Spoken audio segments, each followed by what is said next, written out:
The first thing you notice is not the silence. It is the alarm. Your phone begins vibrating at 7:12 in the morning exactly as it did yesterday. The screen lights.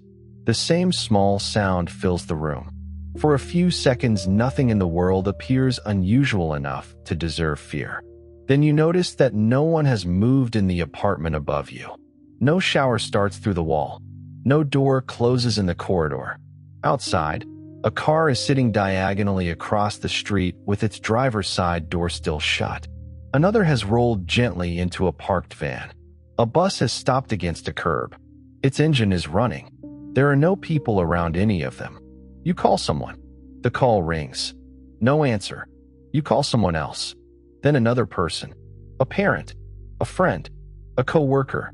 A neighbor whose number you barely ever use. Emergency services. A hospital. A hotel reception desk that should be staffed at every hour. Some calls fail immediately. Some ring until voicemail. A few are answered by automated systems that sound almost offensively normal. For emergencies, press 1. For appointments, press 2. The machine has no category for this. You open a messaging app. There are messages from last night. A photo someone sent at 11:43. A joke in a group chat. A calendar reminder. A package notification generated automatically after midnight. Nothing new from a human being. You look outside again. And this is where our question begins. What if you were the last human on Earth? Not one of the last 100. Not a survivor waiting for a rescue team somewhere beyond the mountains. Not a person in a bunker while civilization rebuilds above you. Every other living human being is gone. You remain. For reasons we will not try to explain, everyone else has vanished instantly and painlessly. Their bodies are not left behind. There is no pandemic to catch, no enemy still hunting you, no radioactive clouds spreading across the continent. The planet itself is exactly as it was 1 second before the disappearance. Only humanity has been reduced from billions of people to one. You. That rule matters, because it makes this a very different story from asking what happens if humanity disappears completely. An empty power station has one future. An empty power station with one human somewhere on Earth has almost the same future. You cannot operate a continent by yourself. But your own future is different from the planet's. You need water tonight. You need a safe place to sleep. You need to decide whether the strange smell 3 streets away means a restaurant fire, a damaged gas line, or nothing important. You need to know whether the tap will still be safe tomorrow. You need medicine if you become sick. And before any of those problems fully occupy your mind, you need an answer to the most human question of all. Is anyone else there? The answer, from our position outside the thought experiment, is no. You do not know that. That uncertainty may shape the first week more strongly than hunger. You leave your home carefully. The elevator still works, but you take the stairs. That is your first good decision. An elevator is a machine whose ordinary safety depends on electricity, inspection, control systems, and the assumption that if something goes wrong, someone can eventually come to help. On the first morning it may function perfectly, but there is no reason to make a box suspended in a shaft part of your survival plan. At street level, the city is not peaceful. It is interrupted. Cars whose drivers vanished while moving have collided with barriers, each other, storefronts, trees, or whatever their momentum reached first. Many stopped harmlessly after rolling into curbs or other vehicles. Some are still idling. A motorcycle lies on its side. Somewhere farther away, an alarm is sounding continuously. There are fires. Most are small. A pan left overheat. A crashed vehicle. An industrial process that lost the person supervising it. A candle. An electrical fault. In the world you knew, a small fire triggered a network.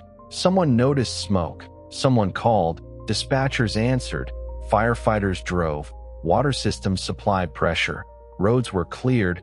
Hospitals prepared for injuries. The network is gone. The fire is still fire. You do not investigate every column of smoke. That is your second good decision. The temptation, in a world without other people, would be to imagine that every building belongs to you now. It does not. Physics still owns most of them. Gas still burns. Roofs still collapse. Chemicals still poison. Heights still kill. Broken glass still cuts. A single deep wound that would once have earned 6 stitches at an emergency department can now become a serious threat to your life. The last human on Earth has access to more material wealth than any person in history and less practical backup than almost anyone who ever lived. That contradiction will define everything. You walk toward the nearest open intersection and listen. No voices. You shout. Your own voice returns from buildings. You shout again, louder. Nothing. For the first hour, you do what almost everyone would do. You search familiar places. The apartment next door. The cafe. The small supermarket. The pharmacy. Perhaps you drive to the home of someone you love, navigating around collisions with the strange caution of a person who understands that there will never be an ambulance. The house is empty. The bed is unmade. A cup is still on a table. A laptop remains open. The ordinary details are worse than ruins would be. Ruins announce that time has passed. These rooms still expect their people back. You keep looking. This is not irrational. If you woke one morning and found an empty neighborhood, the most reasonable first assumption would not be that 7 or 8 billion people had vanished from Earth while you alone remained. You would suspect evacuation, disaster, communication failure, some local event you had not understood. So you test the local hypothesis. You drive farther. The roads are difficult near dense areas because of abandoned and crashed vehicles, but beyond the city center many stretches are open. Traffic lights continue their cycles. Automated signs still display travel times calculated from sensors that are now watching almost no moving cars. Fuel pumps may still operate where payment networks and electricity remain available. You pass a police station. Empty. A fire station. Empty. A hospital entrance. Empty. Inside the hospital, monitors are sounding alarms in rooms that contain no patients. Automatic doors open. Computers wait for passwords. Refrigerators keep medicines cold for now. You do not start collecting drugs at random. Medication is not treasure merely because it is scarce. The wrong dose can kill the only person left who can make a mistake. Instead, you take things whose use you understand. First aid supplies, antiseptic, sterile dressings, simple pain medication, perhaps any prescription medicine you already depend on. You find printed emergency guides. You take a blood pressure cuff if you know how to use one. You choose thermometers, bandages, gloves, soap, and basic tools before exotic equipment that requires a trained team. A modern hospital contains astonishing technology. Most of it is not useful to an untrained person operating alone. That becomes another rule of your new life. Complexity is not the same as usefulness. A manual can be more valuable than a robot surgical system. A bicycle can become more valuable than a sports car. A clean bucket can become more valuable than a fountain in a hotel lobby. And water, very quickly, becomes more valuable than almost everything. On the first morning, taps may still run. Municipal water systems do not require a human hand on every valve every minute. Reservoirs, tanks, pumps, pressure zones, treatment systems, control software, and backup power provide some autonomy. But no large water system was designed to operate forever without operators, maintenance, chemical deliveries, repairs, laboratory testing, or electricity. Even before the water stops, you face another problem. You no longer have anyone to tell you when it has become unsafe. In an ordinary emergency, public health agencies recommend storing water because a disaster may interrupt or contaminate normal supplies. The Centers for Disease Control and Prevention advises at least 1 gallon, around 3.8 liters, per person per day for drinking, cooking, and basic hygiene, with more needed in hot weather, illness, pregnancy, or other demanding conditions. You are only one person. That sounds easy. It is not. A year at 1 gallon per day is more than 1,300 liters. You do not need to store a lifetime of water in bottles. But you do need to stop treating the tap as a permanent feature of the universe. So while the system still works, you fill containers. Not random containers that once held chemicals. Clean containers suitable for water. You fill the bathtub, not because bathtub water will remain pristine for months, but because it creates a reserve for washing and sanitation. You fill bottles and jugs. You collect water treatment instructions while the internet still functions. You print them. Print them. That decision may sound quaint on the first day. Soon it will sound brilliant. The internet is still alive around you. For a little while, perhaps it is the strangest thing in the world. Search engines answer questions. News sites load yesterday's headlines. Videos begin when you press play. Weather maps update because automated instruments are still reporting. Satellites continue relaying data. Servers answer requests in empty buildings. Networks reroute traffic with no idea that traffic now belongs to one human being. You type a message into every platform you can think of. I am alive. Where are you? You add your location. Then you hesitate and remove the exact address. Old habits survive strange circumstances. You post again. You refresh. Nothing. A bot likes something. An automated account publishes a scheduled promotion. A customer service chatbot asks whether it can help. For one terrible second you feel relief because words have appeared in response to yours. Then you understand what they are. You begin using the network differently. You search live webcams, city squares, beach cameras, traffic feeds, wildlife cameras, airport views, weather stations. Some are offline already. Others show empty spaces and daylight on the far side of the planet. In one camera, a dog crosses a road. In another, waves arrive on a beach. A flag moves outside an office tower. No people. You search recent public posts sorted by time. The timeline stops at the same moment everywhere. Different languages. Different time zones. Breakfast photos in one country. Night buses in another. An argument about football. A wedding. A complaint about rain. A child holding something they made at school. Then nothing human after the same instant. This is the first evidence that the event is global. It is not proof that you are alone. Someone could be offline. Someone could be in a tunnel, a cabin, a ship, a bunker, a mine, a remote village, an aircraft whose systems survived the disappearance of its crew for a while. Another survivor might have no electricity, no working phone, no knowledge of where to search.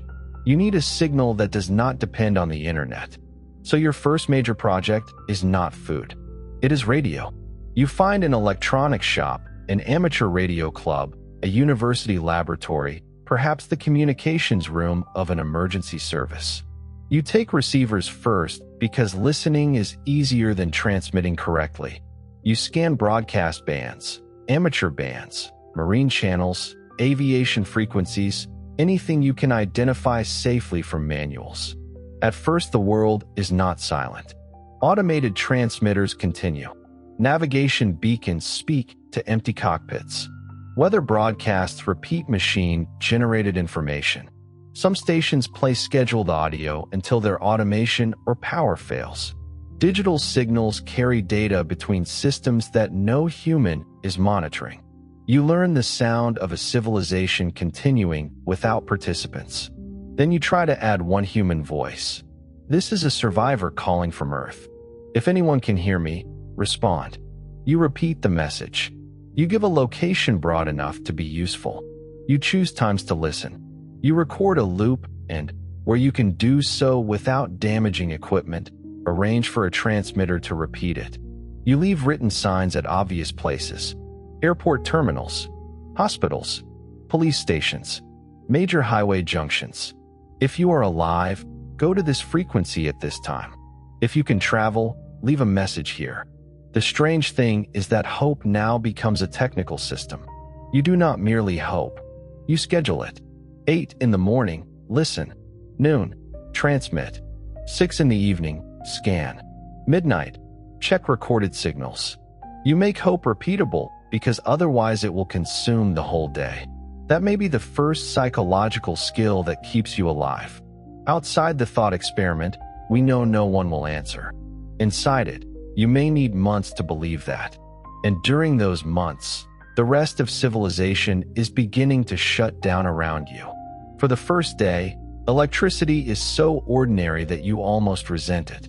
Lights come on when you touch switches. Refrigerators hum. Traffic signals change.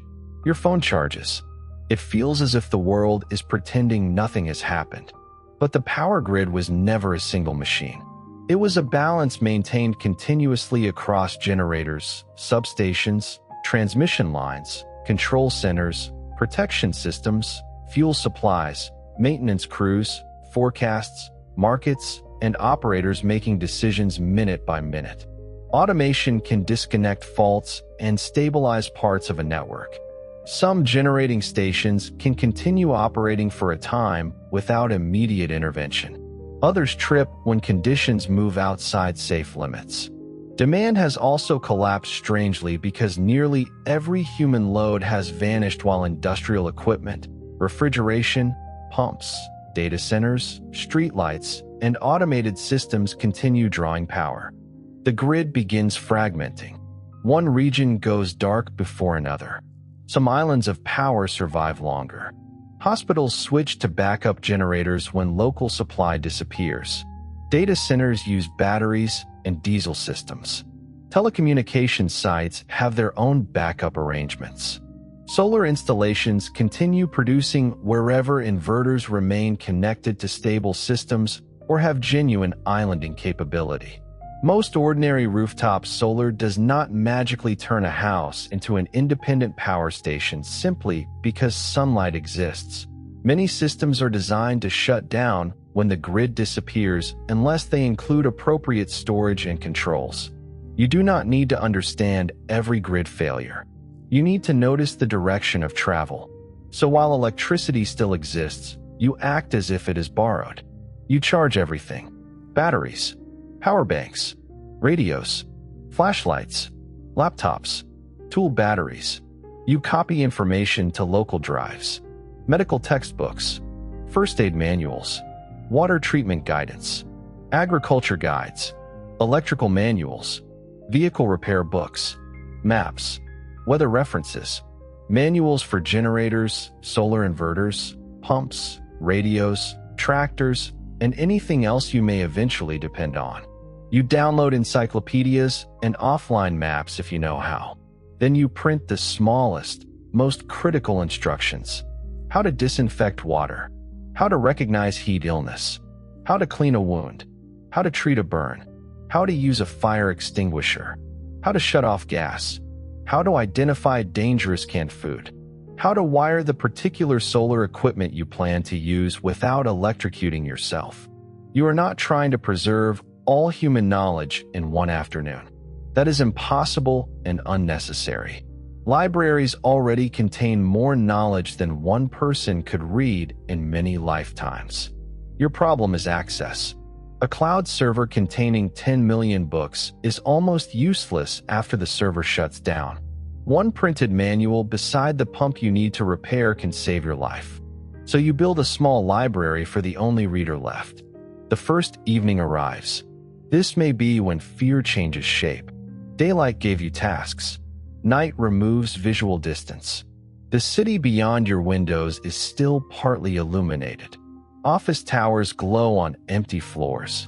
Advertising screens continue changing images. Streetlights form lines into neighborhoods where no one is walking. Somewhere an automated sprinkler turns on. For a moment, the city looks populated. Then you realize every light is shining for nobody except you. You eat something simple. Fresh food first. This is another practical decision that feels absurdly luxurious. For the first several days, food is not scarce.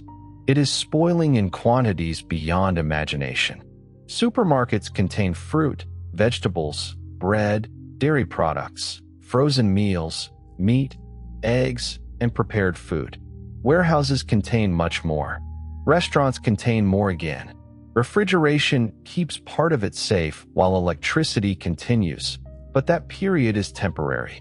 U.S. food safety guidance treats a refrigerator without power as a short clock, not a storage fault. A closed refrigerator keeps food cold only for hours. Freezers last longer when kept closed, especially if full, but eventually thaw. So the last human does not begin with canned beans. You begin with the food that will disappear first. You eat fruit. You cook vegetables while the stove still works. If you have the skill and equipment, you preserve some food by drying, canning, or freezing in a system you can actually keep powered. But you do not spend your first week trying to save a supermarket's entire freezer aisle. That would be another form of panic.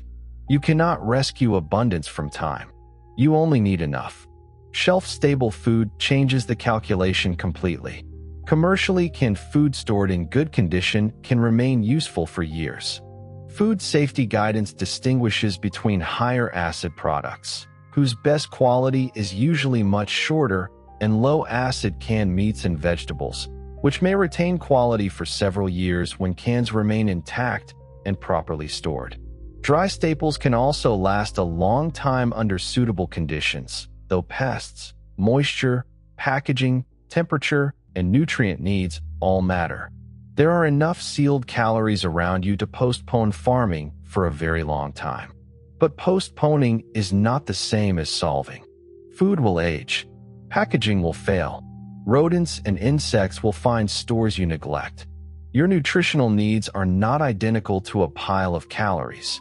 And eventually, the civilization-sized pantry around you becomes a set of old containers whose histories you no longer know.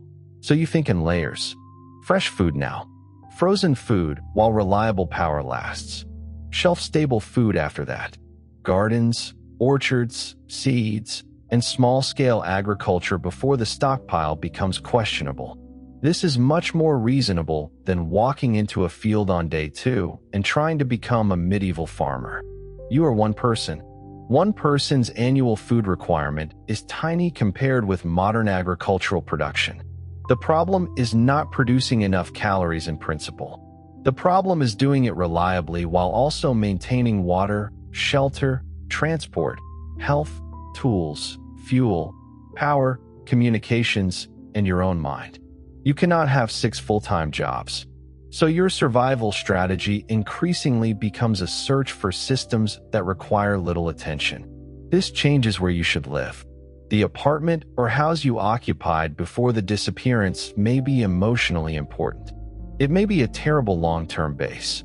A high-rise depends on elevators, pumps, fire systems, drainage, sealed windows, electrical systems, and maintenance you cannot provide. Dense cities contain chemical stores, underground spaces that can flood, fires that no brigade will fight, and buildings whose small failures eventually become large ones. A remote wilderness cabin has the opposite problem. It may have clean air and fewer industrial hazards, but if you break your leg 40 kilometers from medical supplies, the beauty of isolation will not help.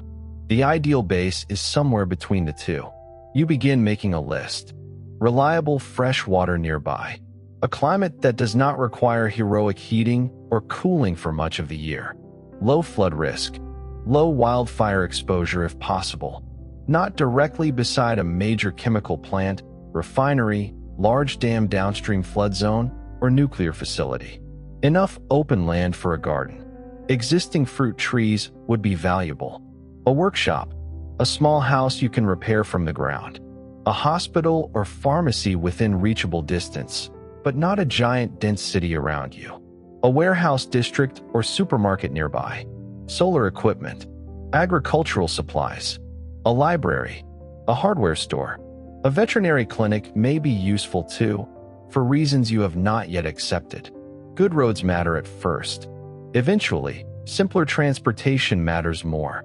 And perhaps most important, water should be obtainable without electricity.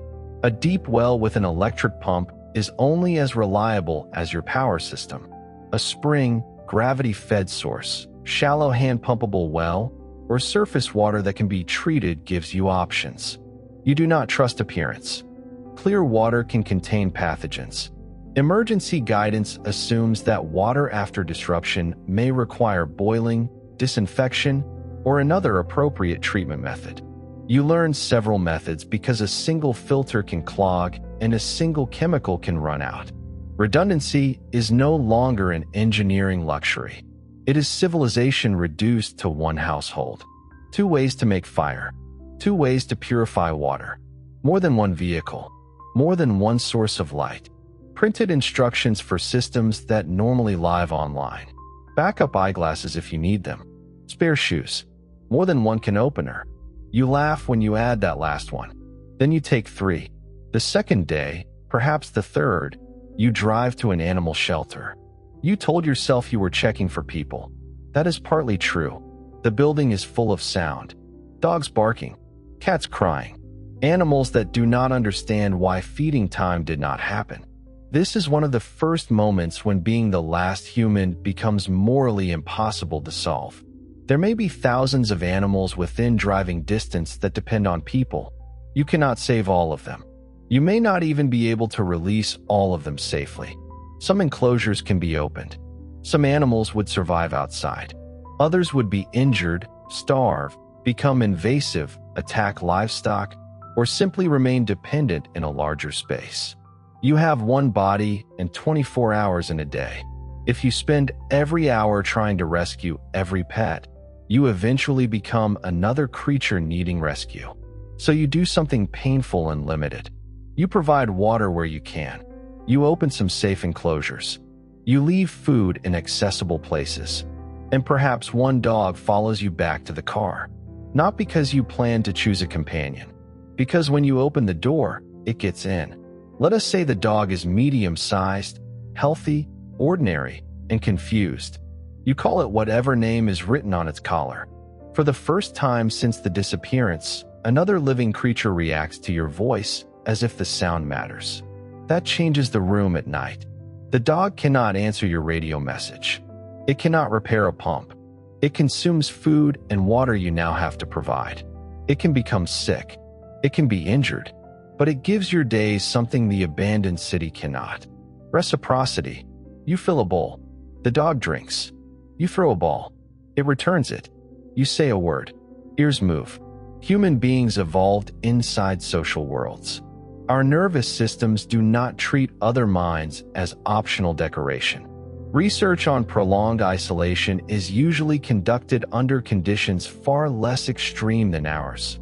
Polar stations, submarines, spaceflight, simulated missions, confinement studies.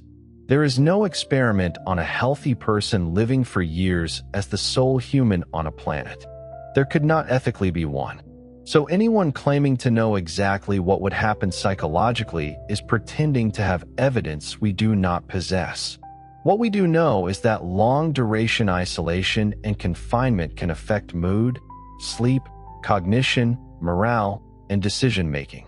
NASA treats behavioral health under isolation and confinement as a real operational risk for long missions. Even when astronauts still have crewmates, scheduled work, support teams, and communication with Earth. You have none of those human supports. A dog is not a substitute for society. It is still a relationship. That may matter more than almost anything you carry from the shelter. By the 3rd or 4th night, parts of the city go dark. Not all at once. A district across the river disappears first, then a cluster of office buildings. The horizon loses red aircraft warning lights when their backup systems fail. Cellular service becomes unreliable. Your internet connection slows, returns, disappears again. The disappearance of the network is more difficult than you expected. You knew it would happen. You prepared. Still, the moment a familiar page stops loading feels like losing humanity a second time. Until then, the voices of the dead had been everywhere. Videos, podcasts, messages, music platforms, news archives, search results, recorded lectures. A million people could speak whenever you press play. When the network fades, you realize how much of that enormous archive depended on machines calling other machines in buildings you have never seen. You keep what you downloaded. The rest becomes inaccessible, not necessarily destroyed, simply trapped behind dead infrastructure. A strange version of distance returns to Earth. The library 3 kilometers away is now easier to reach than a server on another continent. Paper has become local again, so have knowledge and memory. Your next move is no longer optional. The dense city is becoming a place to visit, not a place to trust.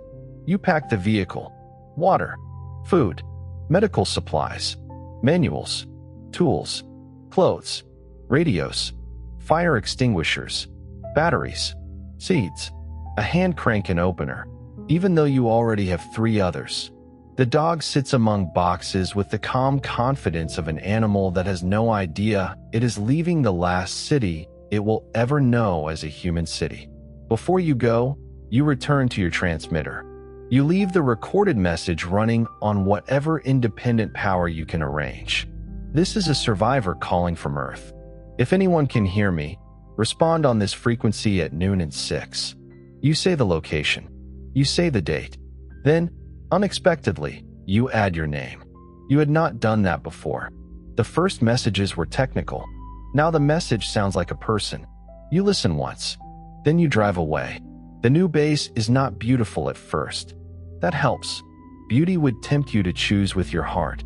Instead, you choose a modest house near a small town, far enough from dense industry to avoid obvious hazards, close enough to stores and workshops that you can reach supplies without turning every trip into an expedition.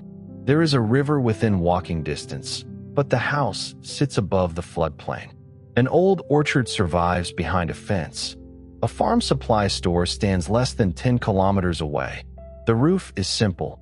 The windows can be repaired. There is a wood stove. Most importantly, there are several ways to get water. The house has a well. The well uses an electric pump. That is useful, not sufficient. So you also collect a hand pump, water tanks, filters, containers, purification chemicals, hoses, buckets, and instructions. You identify a place where surface water can be collected if every machine fails. You learn the difference between making water look clean and making it microbiologically safer. You do not become an expert in one afternoon. You become cautious. Caution is enough to save you from many of the mistakes movies require their heroes to make. The first week, you still drive back into town almost every day. At first, the trips feel like shopping after closing time. Then the stores begin changing. Freezers have stopped. The smell reaches you before the doors do. You stop entering supermarkets whose refrigeration has failed badly. Rotting food attracts insects and animals. Mold spreads. Pools of liquid collect beneath cases. A place designed for abundance becomes biologically unpleasant surprisingly fast. You focus on dry storage areas instead. Rice, beans, pasta, flour, though flour does not last forever and is less useful if you never learn to bake reliably. Oats, cooking oil, with the understanding that oils eventually become rancid. Salt, sugar, canned fish, canned meat, canned vegetables, powdered products, multivitamins, not as magic protection, but as insurance against the increasingly strange diet of one person living from warehouses. You make lists of dates and storage conditions. You rotate food, even though no inspector will ever check. The discipline feels almost comic. First in, first out. For whom? For you. That answer becomes enough. The hardware store may be more valuable than the supermarket now. Hand tools do not depend on fuel. Shovels, axes, saw blades, files, wrenches, pliers, rope, fasteners, tarps, hoses, buckets, work gloves, safety glasses, respirators, ladders, though ladders begin to frighten you in a way they never did before. A fall from a roof is no longer a temporary disaster followed by an emergency call. It may be the end of the species. That fact changes how you work. You use 3 points of contact.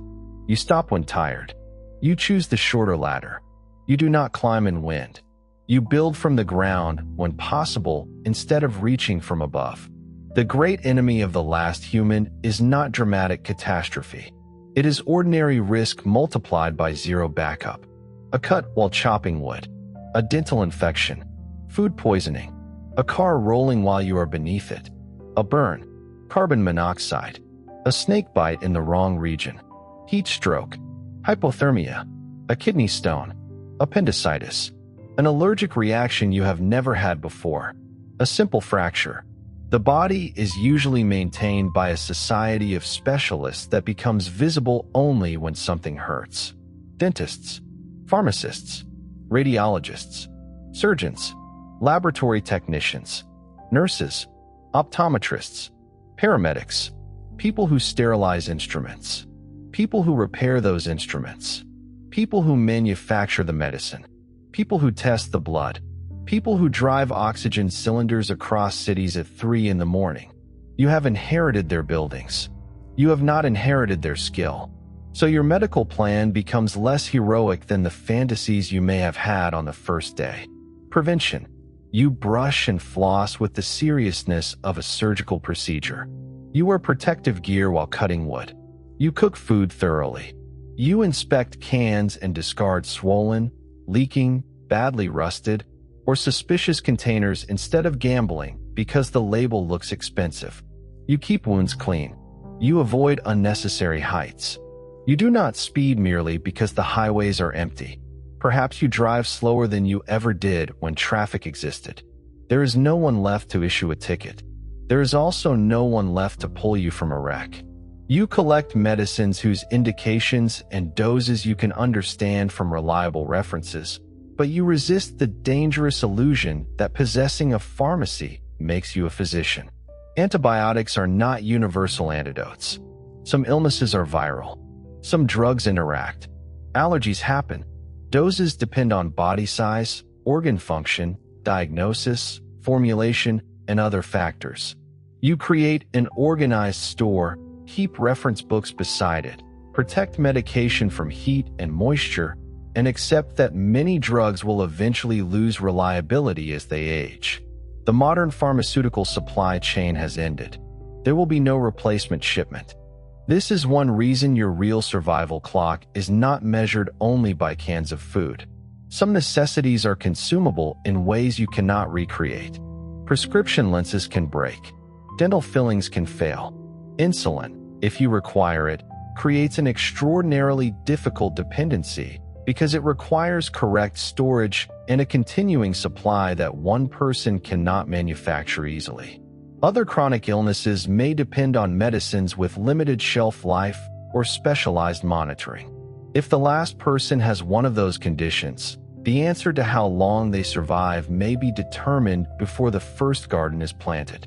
Our thought experiment, therefore, gives you one advantage we should state clearly. You begin as a generally healthy adult.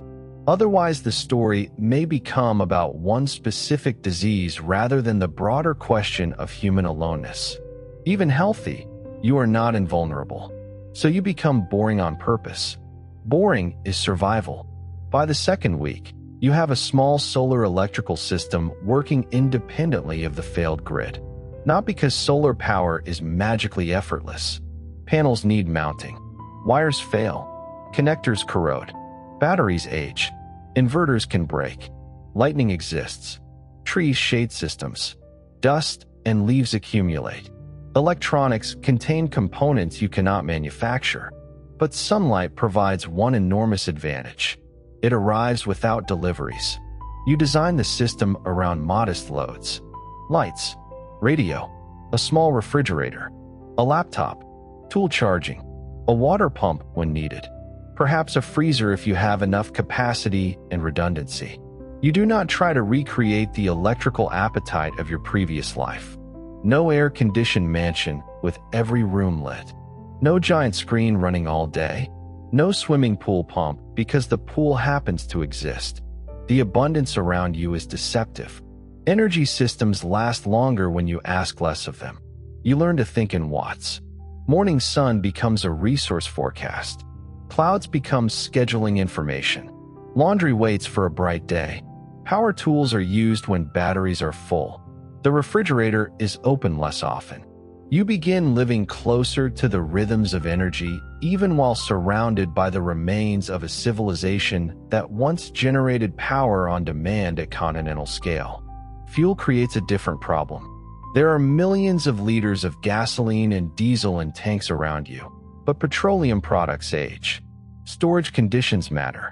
Water contamination, oxidation, microbial growth in some fuels, seal degradation, and changing chemical properties make old fuel increasingly unreliable. You cannot assume that a service station tank 10 years from now will behave like one filled yesterday. So cars are a temporary age of your survival. A wonderful age. You can drive to warehouses, libraries, clinics, farms, and workshops. You can tow supplies. You can move water tanks. You can search huge areas. But you plan for the day when the easy vehicle stops being easy. You choose simple vehicles you can maintain. You collect filters, belts, tires, lubricants, batteries, manuals, and common parts. You learn basic maintenance before necessity teaches it cruelly. And beside the vehicles, you keep bicycles. Several. A bicycle is slow compared with a car and miraculous compared with walking while carrying 50 kilograms. It can be repaired with simple tools. It does not care whether fuel has oxidized. It asks for food from the rider rather than refined petroleum from a supply chain. Years from now, when many modern vehicles have become complicated sculptures of dead electronics and degraded rubber, a well-kept bicycle may still be transportation. The same logic moves through every part of your life. The simplest robust tool begins defeating the impressive one. A mechanical watch can outlast a smartwatch's ecosystem. A paper map survives the death of navigation servers.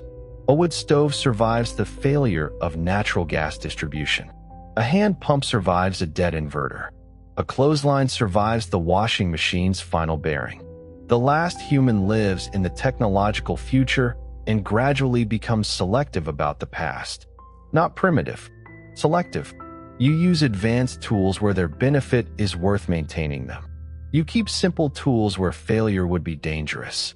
By the end of the first month, your base looks less like a home and more like a tiny institution. There is a pantry, a medical room, a tool wall, a radio desk, a water area, a library, a battery room placed where a battery fire will not take the house with it, a garden beginning in rows outside, a notebook on the kitchen table. The notebook is one of the most important objects. At first it contains inventory, 28 cans of beans, 6 water filters, 3 working radios, 2 spare chainsaw chains. Then weather observations appear. First frost, river high after 3 days of rain, solar battery weak after cloudy week, dog limping, front left paw. Then another kind of entry appears. No signal at noon, no signal at 6, no signal at midnight. You have searched so many frequencies that silence itself has categories now. Static, automated beacon, distant lightning, old recorded broadcast. Nothing human. One night you hear a voice. You freeze. The dog lifts its head because you have stopped breathing normally. The voice is faint. You turn the dial. A few words emerge through noise. For perhaps 10 seconds your entire body becomes hope. Then the transmission repeats exactly. Same words, same pause, same crackle at the same point. It is an automated recording from a system that has somehow remained powered. You listen to it 3 times anyway. Then you switch the radio off. This is when the search becomes dangerous psychologically. Not because hope is bad, because an unlimited search has no stopping rule. There is always one more frequency, one more valley, one more airport, one more island, one more satellite link, one more military installation, one more place where another person might be waiting. Earth is too large for one human to inspect. You could spend your entire life traveling from empty city to empty city and die still believing the next one might contain someone. So you create a compromise. The transmitters continue where they can. You establish regular listening windows. You leave signs at major routes during supply trips. You monitor a few systems. but you stop making the search your full-time occupation. This may feel like betrayal. It is actually acceptance beginning in a form you can survive. You still hope someone exists. You simply plant potatoes while hoping. The first garden is terrible. This is important. Abandoned civilization contains agricultural textbooks, seed warehouses, fertilizer, irrigation equipment, tractors, greenhouses, and more tools than one person can use. None of that guarantees skill. You plant too deep. You water at the wrong time. Insects discover plants before you do. A late frost kills a row you were proud of. The dog digs where you should have placed a fence. Some seeds were old or badly stored. Others germinate beautifully. You learn that gardening advice written for one climate can fail in another. You learn your soil. You learn which corner stays wet, which bed receives morning sun, which weeds return after you pull them, which birds eat berries, which insects are pests and which are helping you. You begin with crops that tolerate mistakes. Potatoes if the climate suits them. Beans, squash, root vegetables, leafy greens, whatever local agricultural guides and your growing experience suggest. You protect perennial food sources because they reduce future labor. Fruit trees, nut trees, berries. Existing orchards become more valuable than empty farmland because someone else already spent years waiting for the trees to mature. You learn preservation gradually. Drying, fermentation where appropriate. Safe canning methods from tested instructions, because improvising low-acid canning can create a botulism risk you cannot see, smell, or afford. You save seed from varieties that reproduce reliably rather than assuming every commercial hybrid will give identical descendants. Agriculture stops being a project and becomes calendar. Plant now, harvest then, prune later, store before frost. The year begins taking shape again. That matters psychologically as much as nutritionally. A calendar gives the future events other than equipment failure. The first tomato ripens. The apples are ready. The river drops in late summer. The migrating birds return. Winter wood must be stacked. Your life has appointments again. None involve another human. They are still appointments. The radio stays beside the calendar. At noon, every day, you listen. No answer. The first winter teaches you what abundance cannot do. You can walk into a department store and take every coat. You can own 10,000 blankets. You can fill a garage with boots. None of them split firewood. None repair a roof in sleet. None notice that the chimney is drawing badly while you sleep. Warmth is no longer a bill you pay. It is a system you understand or fail to understand. If your climate becomes dangerously cold, you reduce the space you heat. You move life into a few rooms. You insulate. You seal drafts without sealing yourself into carbon monoxide. You maintain smoke and carbon monoxide detectors while batteries remain available. You keep extinguishers close. You store dry wood away from the house rather than turning one spark into the end of your shelter. You become suspicious of any fire you did not deliberately start. In the old world, a house fire was a personal catastrophe inside a functioning civilization. Now a house fire can erase months of medicine, radios, manuals, seed, power equipment, food, and memory at once.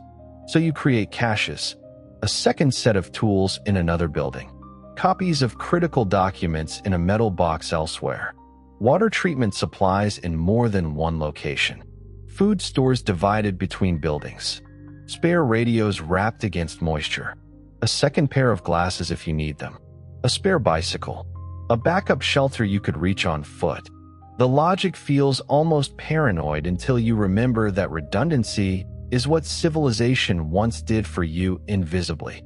If one supermarket burned, there was another. If one hospital lost power, patients could be moved. If one bridge closed, traffic rerouted. If one water main broke, crews isolated it.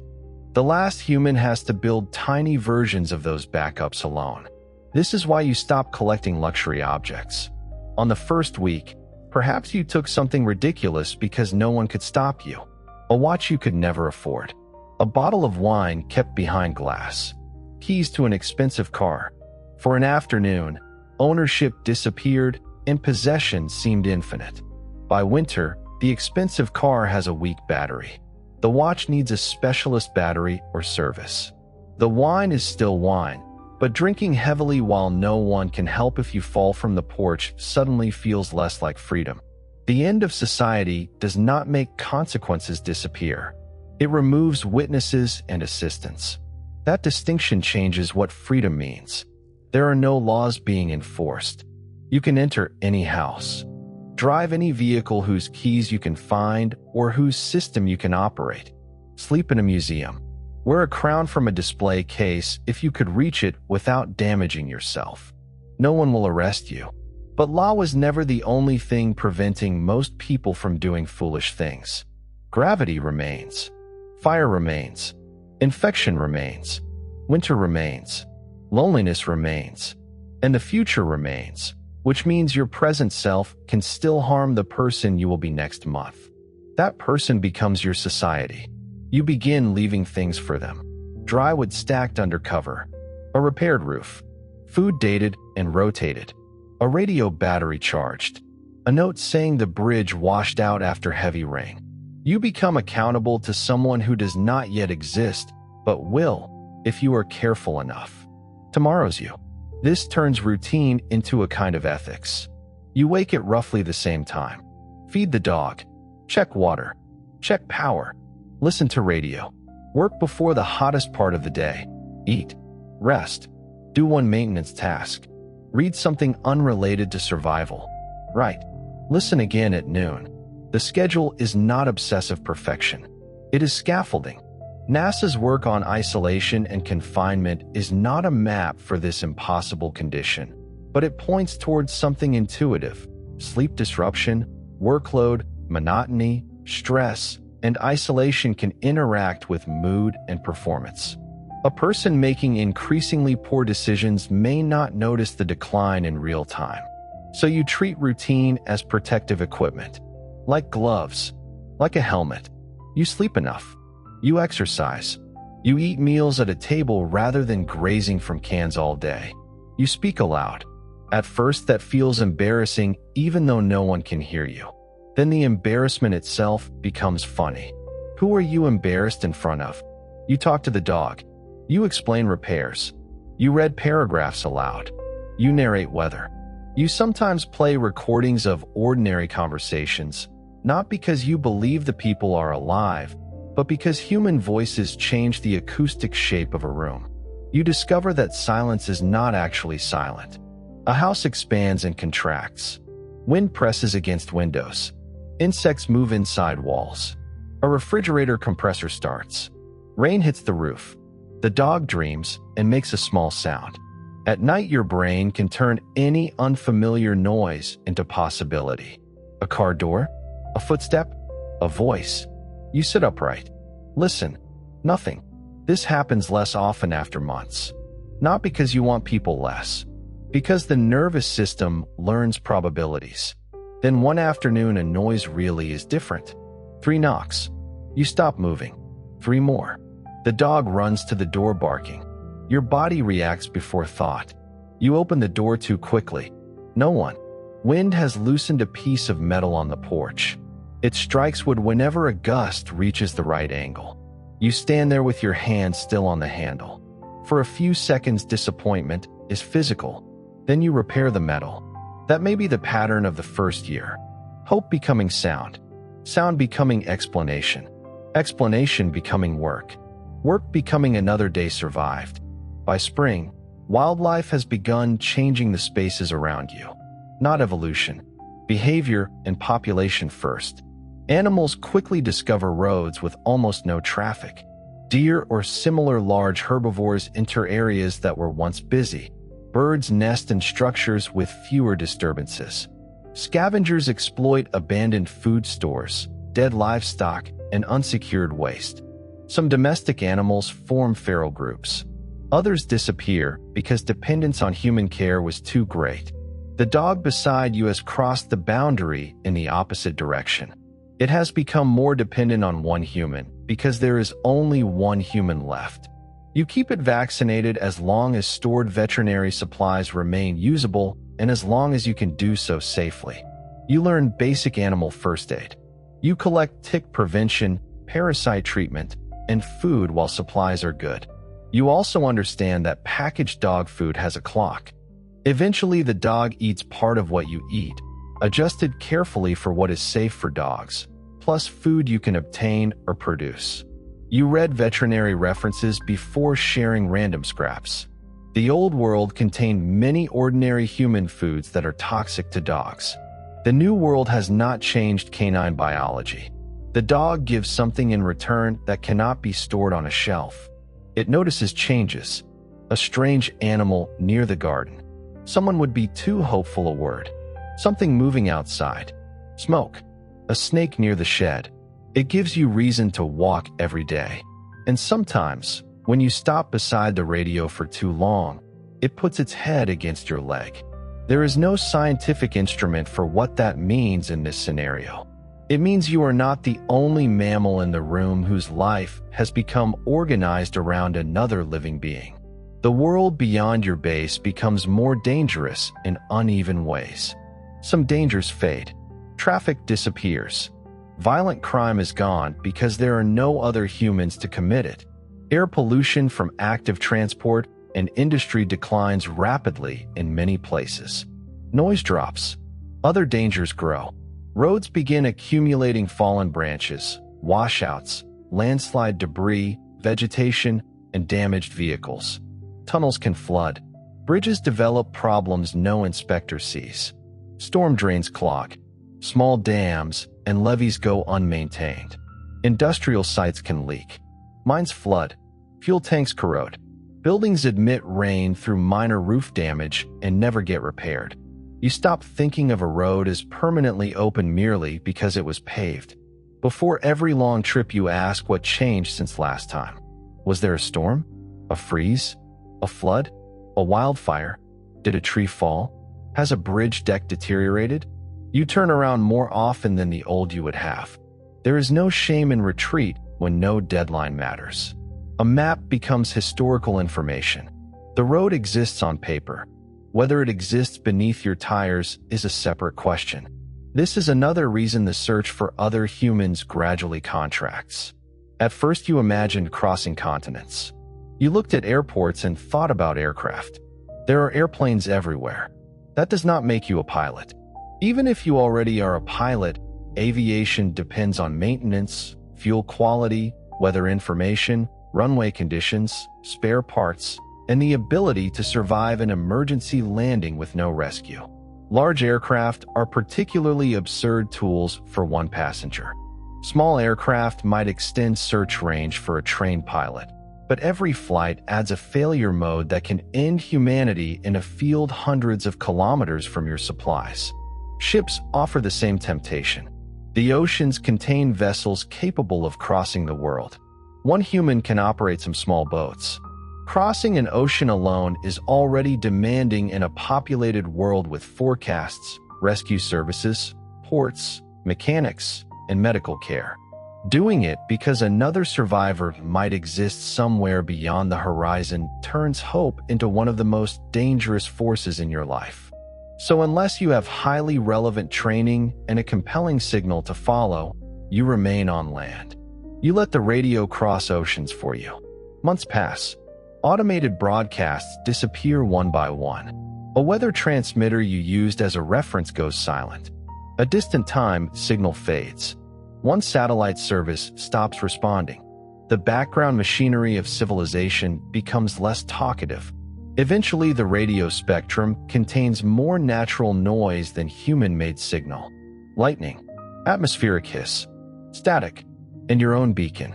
This may be the moment you truly become the last human psychologically. Not the morning everyone vanished. Not the first empty hospital. The moment the world stops sounding as though other people might still be operating somewhere beyond the horizon. You continue transmitting. But now you understand what the message probably is. Not a call expecting rescue. A statement. I am here. For years, Human beings built transmitters to overcome distance between minds. Now distance has reached its absolute form. There are no other human minds to reach. Still, you press transmit. This is not irrational either. The ritual has become part of the structure that keeps you human. Language is something you do, not merely something another person hears. You name weather. You record events. You write dates. You read books whose authors are dead in a way that now includes everyone who ever lived except you. The strange thing is that books become more social, not less. A novel is no longer entertainment selected from millions of options. It is a preserved human mind arranging words for another human mind. You become intensely aware of that chain. Someone sat at a desk. Someone revised a sentence. Someone printed it. Someone shelved it. And now, perhaps decades later, the last member of the species turns the page. You do not need every book. You choose companions. A field guide. A medical reference. A book of poems. A terrible mystery novel that annoys you enough to feel almost normal. A cookbook written for families, whose quantities you keep dividing. A history of a city that no longer contains anyone. A children's book you cannot bring yourself to throw away. The library becomes your largest conversation. You disagree aloud sometimes. That helps too.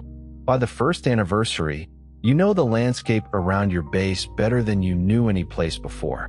You know where the river rises first, which orchard tree blooms earliest, where the roof leaks in wind from the west, which road floods after heavy rain, where deer cross at dusk, which battery is weaker than its label suggests, which canned foods you actually like enough to eat repeatedly, which books calm you, which recordings make loneliness worse. You know that there has still been no answer. On the anniversary morning, you consider doing something ceremonial. A speech, a memorial, a flag. Instead, you repair a fence. This is not indifference. It may be the most honest memorial you could build. Human civilization was not sustained mainly by speeches. It was sustained by maintenance. Someone fixing the fence. Someone checking the pump. Someone stocking a clinic. Someone repairing a transformer. Someone feeding an animal. Someone teaching another person how to do the same thing later. You can still do most of that list. Only the last part has become difficult. There may be no later person to teach.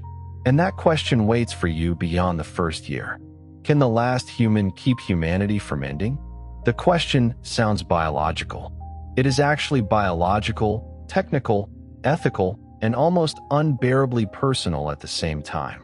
One living adult cannot reproduce naturally alone. That is the simple part. Modern civilization, however, has left behind something previous last survivors would never have possessed: frozen reproductive cells and embryos. Around the world, fertility clinics, hospitals, research facilities, and tissue banks store sperm, eggs, embryos, and reproductive tissue at very low temperatures. Cryopreservation can maintain reproductive material for remarkably long periods when storage conditions are properly maintained. Human births have occurred using sperm frozen for decades. Eggs and embryos can also remain viable after long storage under correct cryogenic conditions. So perhaps you think humanity is not finished. Perhaps it is sleeping in tanks. That idea may become the most powerful temptation since the search for another survivor. But again, possession is not capability. A fertility clinic is not a box containing future people with a start button. Cryogenic storage must remain cold. Liquid nitrogen systems require monitoring and replenishment. Tanks can fail. Samples can be mislabeled, damaged, warmed, or inaccessible behind laboratory systems. Fertility medicine normally depends on clinicians, embryologists, laboratory technicians, sterile procedures, imaging, hormone monitoring, medication, equipment, record systems, and emergency care. And biology imposes an asymmetry our thought experiment cannot ignore. If you are a person capable of carrying a pregnancy, stored sperm could in principle make conception possible through assisted reproduction. and stored embryos might also create possibilities if they remain viable and if you can safely use them. If you cannot carry a pregnancy, current medicine does not offer a complete artificial womb capable of gestating a human from embryo to birth. Frozen eggs and embryos may exist everywhere around you and still be unable to become children without another human body capable of pregnancy. Even if you can become pregnant, the words in principle carry enormous weight. Pregnancy is not a simple survival project. Most pregnancies progress without catastrophic complications, but some do not. Hemorrhage, hypertension, infection, ectopic pregnancy, obstructed labor, fetal distress, miscarriage, and other emergencies can require expertise or interventions one isolated person cannot reliably provide to themselves. A birth that would once have taken place in a hospital with an obstetric team could now occur with no second pair of hands in the room. And after birth, you would be caring for a newborn while still maintaining water, food, heat, power, sanitation, and your own recovery. The first child would not solve loneliness in the way the fantasy first suggests. A newborn cannot repair a pump. A toddler cannot take a night radio shift. A child would depend completely on the last adult for years. You would not merely be preserving humanity. You would be deciding that another human being should begin life in a world containing no society beyond one parent. That is not automatically wrong. It is not automatically right. It is a moral question no ethics committee ever expected one person to answer alone. Then comes genetics. One living adult is an extreme bottleneck. Stored gametes and embryos could preserve genetic diversity far beyond your own genome if the cryobanks remained usable. In the most technologically fortunate version of this scenario, a person capable of pregnancy might conceive children using different unrelated donors. Years later, if preserved embryos or gametes remained available and the required knowledge survived, the next generation might theoretically introduce more unrelated genomes. On paper, humanity could become a branching reproductive project rather than a lineage from one pair. Paper is doing a great deal of work there. Cryogenic tanks must remain viable across decades. Children must survive to adulthood. Medical emergencies must be managed. The surviving adult must know enough reproductive medicine to use the material safely. The next generation must inherit not only genes, but the technical competence to maintain the system. Equipment fails. Hormone medications expire. Ultrasound machines break. Sterile supplies run down. Pregnancy does not wait politely for a replacement part, and the social problem may be larger than the genetic one.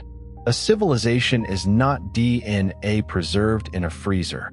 It is people raised by people, learning language, cooperation, conflict, care, norms, skills, humor, trust, and 1,000 forms of knowledge that were never fully written down.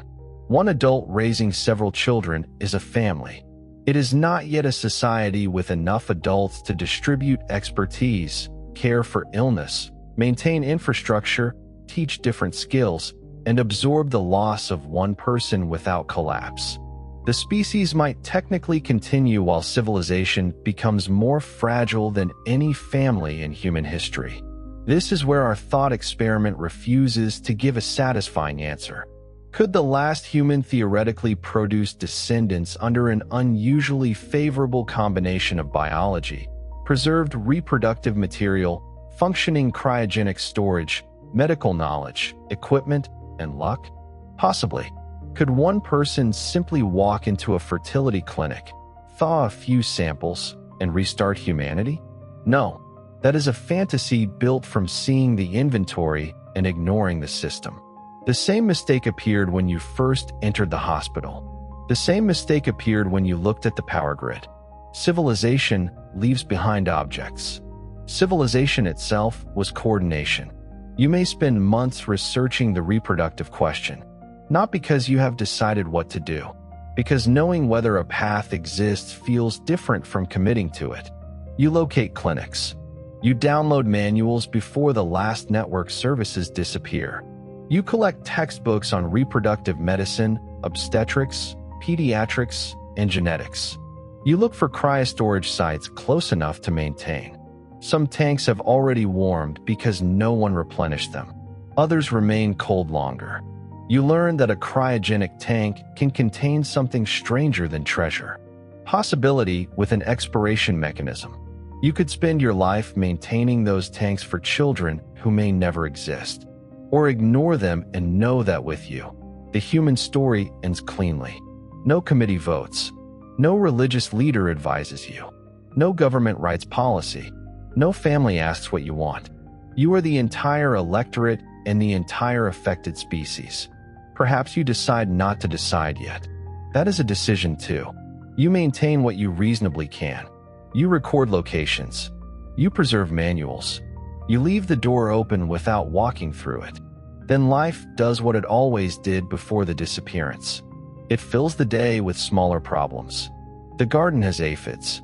A roof tile shifts. A water filter needs cleaning. The dog's ear is irritated. A storm is coming. There is something almost merciful about maintenance.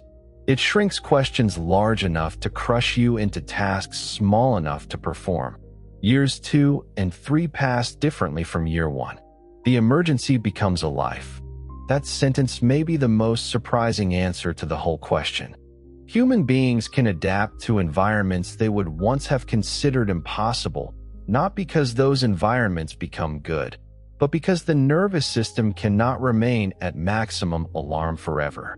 You stop waking every morning with the disappearance as your first thought. Sometimes the first thought is weather. Sometimes thirst.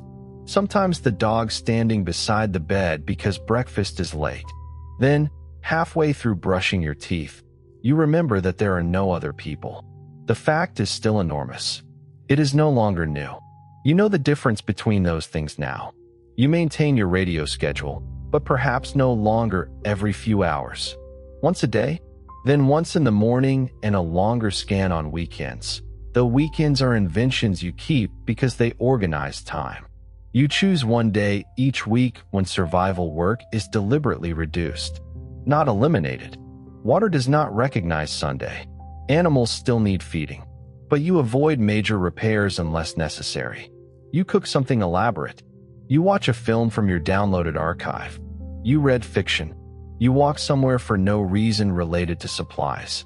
This may sound indulgent. It is maintenance of a different system. Without pleasure, every survival task becomes an argument for why survival should continue. So you protect pleasure as carefully as seed. Music becomes especially powerful.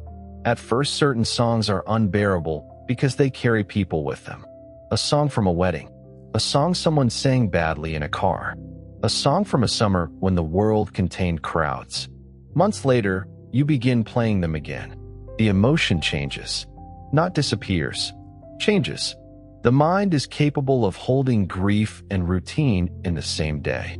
That is fortunate, because you have more grief than any one human was designed to represent. You do not grieve billions of strangers individually. No mind can. You grieve specific people, then places, then categories. The sound of a restaurant full of conversations. The irritation of standing in line. A stranger coughing in a cinema. Someone asking an unnecessary question at work. Children shouting in a park when you wanted quiet. Traffic. You miss traffic. This feels like betrayal of every complaint you ever made about it. One day you drive to an old highway overpass at what used to be rush hour. Grass grows along cracks near the shoulder. A few abandoned vehicles remain where no one bothered to move them because there was no one to bother. You sit on the barrier with the dog. Nothing passes. You would give almost anything to hear someone honk impatiently. Then a bird lands on a sign. The dog pulls at the leash. You go home because the greenhouse vent needs closing before evening. Adaptation is not forgetting what was lost. It is continuing while remembering. In the third year, you make a serious mistake. It should not be dramatic. Dramatic mistakes are easy to respect. This one is ordinary. You are cutting a piece of wood. Perhaps you are tired. Perhaps the workpiece shifts. Perhaps you decide that making one quick cut without setting the clamp properly will save 30 seconds. The blade catches. Your hand jerks away.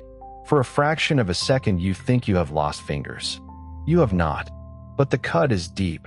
Blood changes the room. Every manual you have read becomes less clear when it is your own blood on the floor. You apply pressure. Clean the wound. Assess movement and sensation. Your hands shake badly enough that simple packaging becomes difficult. You debate whether you need closure beyond what you can safely manage. There is no doctor to call for judgment, no video consultation, no friend to drive while you hold the dressing. You treat it as conservatively and carefully as your knowledge allows. Then you wait. The next days are worse than the injury. Is that redness normal? Is the pain decreasing? Do you have fever? Is the wound infected, or are you frightened? A thermometer becomes authority. Your reference books become a second opinion that cannot look at you. The dog keeps asking to go outside. Eventually, the cut heals. Not perfectly. A scar remains. You stare at it sometimes. Before the disappearance, you might have considered the accident minor. Now it becomes a constitutional crisis in a country of one. You rewrite your rules. No power tool when tired. Clamp everything. Eye protection every time. Gloves where appropriate, but never around machinery where gloves create entanglement risk. First aid kit open and reachable before risky work begins. Radio or alarm timer set, so you stop after a defined period. You become stricter because there is no one left to be strict with you. This is another quiet transformation. The last human does not become lawless. The last human writes more rules. Not laws about property or taxes. Rules about staying alive. After the accident, you begin teaching an imaginary student. At first it is practical. You set a camera on a tripod and record how the water system works. This valve isolates the tank. This filter is replaced when pressure drops. This inverter has a reset procedure printed inside the cabinet. The hand pump is stored here. You label shelves. You photograph wiring before changing it. You write maintenance dates directly on equipment. You tell yourself the recordings are for a future child or another survivor, or simply for your older self when memory becomes less reliable. All three reasons are possible. Then the lessons become less practical. You record how to make a joke that no longer makes sense because it depended on a cultural reference. You explain why people used to say bless you after someone sneezed in some places and not others. You describe supermarkets when they were full of people instead of empty shelves you use as warehouses. You explain concerts, schools, airports, birthday parties, arguments online, weddings, funerals. You discover how much civilization cannot be reconstructed from engineering manuals. A future person could learn the chemical formula for concrete without learning what it felt like to be embarrassed at 14. They could read a legal code without understanding how people negotiated who washed the dishes. They could watch films and mistake them for documentaries. So you record ordinary things. The boring parts. Especially the boring parts. Humanity was mostly boring parts. That makes it more precious, not less. You keep the recordings in several formats because you have learned what happens to technology. Digital copies on multiple drives.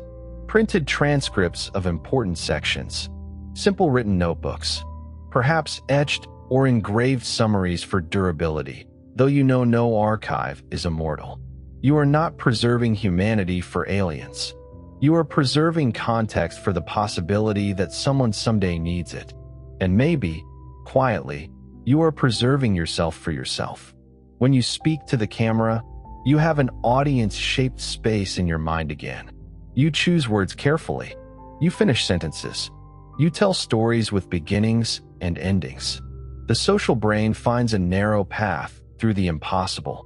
By year 5, the town you once used as a supply depot has changed enough that you notice it before you enter. Vegetation has narrowed several streets. Vines climb walls. Gutters have failed. Water stains spread across buildings that once looked permanent. A section of roof has collapsed over the entrance to a shop you used every month. You stop using that shop. This seems obvious. It is also a form of grief. The map of useful civilization is shrinking. At first, every building was inventory. Then every building became a question. Is the floor sound? Is there mold? Has water reached the electrical system? Are animals nesting inside? Could the roof fail? Has someone, no, not someone, has weather moved something dangerous above the doorway? You no longer walk casually into dark structures. You inspect from outside. You use a headlamp even in daylight interiors. You test stairs. You avoid basements. Flooded underground spaces are not treasure rooms. They are contaminated water, unstable surfaces, electrical hazards if any local power survives, and traps with no rescue team. The abandoned world contains more material than you could use in 1,000 lives. Access becomes the scarce resource. The warehouse with perfect replacement parts is useless if the bridge leading to it has washed away. The medical device is useless if its battery system is dead. The fuel is useless if contaminated. The seed is useless if stored hot and damp for years. The book is useless if the building has collapsed around it. So you begin salvaging not when you need something, but before routes close. You create regional caches. One near the base. One across the river in case the bridge fails. One near higher ground. One near the orchard.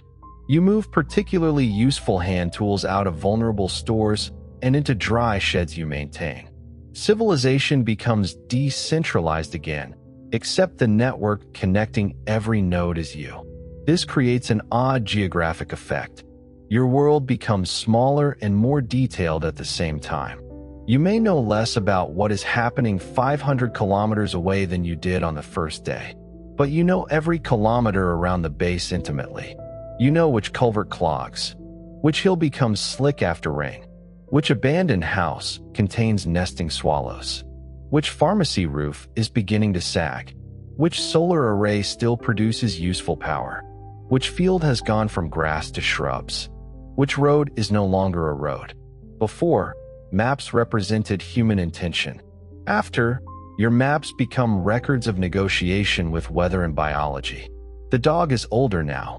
That fact arrives gradually. A little white around the muzzle. More hesitation before jumping into the vehicle. Longer sleep after walks. You begin lifting it into the car, even though years earlier it could leap without thinking. This may become the most painful clock in your life. Machines fail and you replace them. Food ages and you grow more. Roads close and you choose another. The dog is not a system. You cannot stockpile a spare version of this relationship.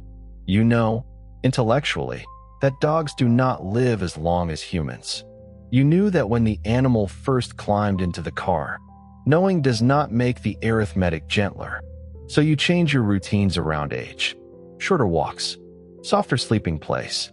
Closer attention to teeth, appetite, weight, mobility, wounds, and behavior. Veterinary books become part of the medical shelf. Some conditions are manageable, others are not. The absence of a veterinarian becomes another border of your competence. You can read. You can observe. You can provide comfort. You cannot convert yourself into every specialist humanity once had merely because you care enough. This limitation is one of the hardest things for the last human to accept. Love does not manufacture expertise. One spring morning, perhaps in year 7 or 8, the dog does not finish breakfast. You watch too closely all day. The next morning is better. You feel foolish for having panicked. Months later, another episode comes. Then recovery. Then another. The pattern becomes familiar. You begin measuring time in good days. On one good afternoon, you drive to the hill above the old highway. The same place where you once sat missing traffic. The road below is cracked and partly green now. A small tree grows from a drainage seam. You remember thousands of cars that are not there. The dog lies beside you in the sun. You talk about people as if the dog remembers them. Maybe it does remember some. The shelter workers. Other dogs. A voice before your voice. You will never know. That ignorance feels appropriate. You have spent years surrounded by unanswered questions. Is anyone else alive? Could humanity be restarted? How long will this battery last? What caused that fever? How many years before this bridge fails? What does the dog remember? A life does not require every question to close. It requires enough answers for the next step. Eventually, there is a final veterinary problem you cannot solve. We do not need to make the moment dramatic. Perhaps age simply wins. The dog stops eating. Movement becomes difficult. Breathing changes. You provide warmth, water, comfort, and whatever appropriate care your knowledge allows. You stay beside it. That is something you can still do perfectly. The animal dies with the last human hand resting on it. For the first time since the disappearance, you are the only animal in the house whose relationship included language. The silence afterward is different from the silence of the first day. On the first day, silence was a question. Now it is an answer. You bury the dog beneath a tree near the base. Not because burial is necessary for the dog, because ritual is something humans do when reality changes and the mind needs the body to participate. You mark the place. Then you enter the house and see the water bowl. This may be more difficult than seeing empty cities. Grief scales strangely. Billions can be unimaginable. One bowl is not. For several days your routines fail. You wake late. The radio check is missed. Meals become irregular. You walk toward the door at the usual time and stop because there is no leash to pick up. This is the period when the psychological danger of isolation becomes most concrete. Not as madness arriving suddenly, as structure disappearing. The dog had been a clock. Breakfast, walk, water, evening. Its needs pulled you into the day whether you felt like entering it or not. Now you have to build that structure deliberately again. You do. Not immediately, but you do. You begin walking at the same time anyway. At first, the empty leash stays by the door. Later, you put it away. You add a second radio check for a while, not because you expect an answer more than before, but because speaking at fixed times gives shape to the afternoon. You work in the orchard. You repair a section of roof before autumn rain. You record a story about the dog. You include the annoying parts. The destroyed seed bed. The habit of stealing one glove and leaving the other. The time it barked for 20 minutes at a plastic bag caught in a fence. Memory becomes kinder when it is allowed to contain irritation. A perfect saint is not a relationship. Years pass again.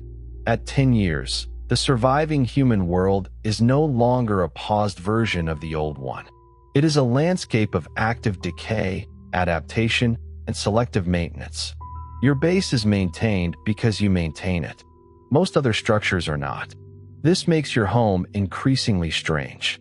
A cleared gutter, fresh paint on exposed wood, a swept floor, cut grass near the house for fire safety, a functioning pump. At night, one small cluster of lights powered from the sun. From a distance, your house may be the only building for many kilometers behaving as though a human civilization still exists. Because here, one does. A civilization of one is an absurd phrase. It is also partly true. You have rules, archives, agriculture, energy production, water treatment, medicine, transportation, a communication service with no customers, a maintenance department with no days off except the ones it grants itself, a library, a cemetery containing at least one dog, and culture.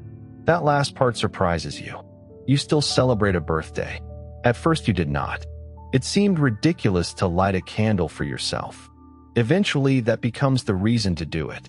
You bake something small. You say your age aloud. No one confirms it.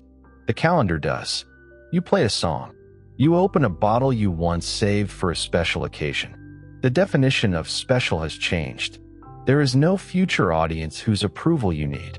The birthday exists because a human life still exists. That is enough. You keep some old holidays and abandon others. You invent one. Perhaps the first day the orchard blooms becomes a holiday. Perhaps the anniversary of the dog's arrival. Perhaps the day the radio first transmitted successfully. Humans have always made calendars from nature, memory, religion, politics, labor, and story. You are still human, so time still acquires meaning beyond astronomy. This is one of the deeper answers to our question. The last human does not become less human because society is gone. Many human behaviors may become more visible because there is no social reward attached to them. You still tidy a room no guest will enter. Still choose one shirt over another because you like it. Still say thank you aloud after listening to a recorded lecture. Still apologize when you accidentally break an object that belonged to someone you loved. Still arrange flowers in a jar. Still make food taste better when nutrition alone would be enough. Still laugh. That one may surprise you most. You laugh at an old film, at yourself, at an animal doing something ridiculous in the garden, at a sentence in a book written centuries before everyone disappeared. The first time laughter comes unexpectedly, you may feel guilty. How can the last human laugh? Because grief does not revoke the nervous system's other abilities. Because a joke remains structurally funny even after catastrophe. Because survival without any pleasure would not be more respectful to the dead. You let yourself laugh. The sound is startling in the room. Then welcome. Your body is older too. The change is slow enough to ignore until a task you once did easily becomes tiring. A 20-kilogram container feels heavier than it did 5 years ago. Your knees object to kneeling in the garden. Reading fine print requires stronger glasses. Recovery from strenuous work takes longer. This creates the next major transformation in your strategy. Early survival was about acquiring capacity. Later survival is about reducing dependence on your maximum capacity. You move storage to waist height. You build ramps. You use smaller water containers. You divide loads. You install handrails years before you think you need them. You simplify the garden. Perennial crops expand.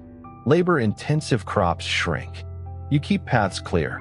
You choose tools with mechanical advantage. You stop pretending that carrying something heavy proves anything. The last human must plan for old age without caregivers. That may be the most unforgiving engineering problem of all. A 20-year-old can compensate for a poor system with strength. A 70-year-old living alone on an empty planet needs the system to compensate for weakness. So every year you ask a new question. What happens if I can no longer lift this? What happens if I cannot climb there? What happens if my eyesight worsens? What happens if I fall? What happens if memory changes? You create simpler procedures. Labels become larger. Instructions become shorter. Frequently used tools move closer. Trips become fewer. You stop maintaining systems whose benefit does not justify the risk. One by one, technologies are retired deliberately instead of failing unexpectedly. The large generator. Too much maintenance. A vehicle requiring parts you can no longer trust. A tall antenna whose mast would be dangerous to service. A freezer that consumes too much energy. You do not experience each retirement as defeat. This is adaptation again. The goal was never to keep the 21st century operating forever. The goal was to keep one human life safe and meaningful for as long as reasonably possible. The radio remains. A smaller one now. Simple. Reparable. Each morning you listen. By year 15, no human answer has ever come. You no longer expect one. You still listen. The difference between expectation and ritual has become complete. By then, weather has become personal in a way it never was before. In the old world, you could know that rain would begin at 3 in the afternoon because a chain of satellites, radar stations, weather balloons, ocean buoys, aircraft observations, supercomputers, forecasters, communication networks, and phone applications turned planetary measurements into a tiny icon on your screen. At first, much of that machinery continued collecting data without people. Then access vanished. Some instruments failed. Some transmitters stopped. Some satellites remained healthy, but no useful ground system delivered their information to your table. You did not lose weather. You lost prediction at industrial scale. So you relearn the sky. A barometer becomes useful. Cloud types stop being decorative. Wind direction matters. The smell and temperature of air before a storm become information again. You keep a rain gauge. You write down frost dates. You notice how quickly the river responds after rain in the hills. You never become capable of replacing modern meteorology by looking at clouds. That romantic idea would be dangerous. Local observation cannot warn you accurately about every severe storm, flash flood, heat wave, or unusual weather pattern.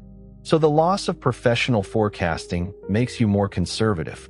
If the sky looks uncertain, you do not begin roof work.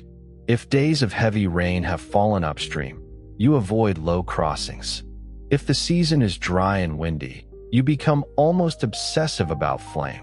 Wildfire may be one of the hazards that changes dramatically around you. Human ignition sources decline when people disappear, but so does organized fire suppression, vegetation management, prescribed burning, road clearing, and rapid response.